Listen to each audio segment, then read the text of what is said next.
ភាពស្អាតភាពបៃតងក្នុងខេត្តកំពតក្រោមការដឹកនាំនិងចង្អុលបង្ហាញពីឯកឧត្តមបណ្ឌិតម៉ៅ ធនិនអភិបាលនៃគណៈអភិបាលខេត្តកំពតដោយមានកិច្ចសហការចូលរួមពីមន្ត្រីអង្គភាពពាក់ព័ន្ធរដ្ឋបាលក្រុងស្រុកអាជ្ញាធរភូមិឃុំសង្កាត់ព្រះសង្ឃលោកគ្រូអ្នកគ្រូសិស្សនិស្សិតយុវជនប្រជាពលរដ្ឋនិងវិស័យឯកជន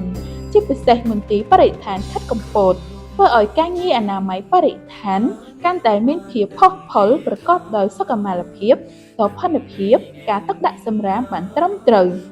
ស្របជាមួយភ្ញៀវទេសចរមកលេងខេត្តកំពតដែលមានការកើនឡើងជាលំដាប់ជាក់ស្ដែងនៅរសៀលថ្ងៃទី31ខែមិនិនាឆ្នាំ2026ខេត្តកំពតប្រតិបត្តិការដែលប្រតិបត្តិមេត្រីបរិស្ថានមានស្នាដៃឆ្នាំ2025មានសរុបចំនួន96ប្រតិបត្តិការក្នុងនោះរូបវន្តបុគ្គលសរុបចំនួន68នីតិបុគ្គលសរុបចំនួន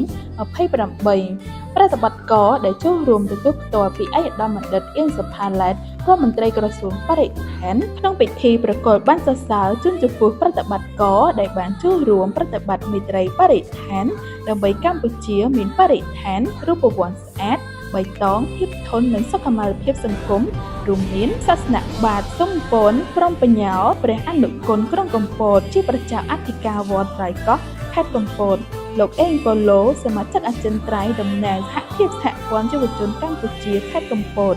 លោកស្រីកុងតិតធីតាអនុប្រធានសមាគមតំណាងសមាគមកាយរដ្ឋនារីកម្ពុជាសាខាខេត្តកំពតមន្ត្រីឧទ្យានុរៈចំនួន7នាក់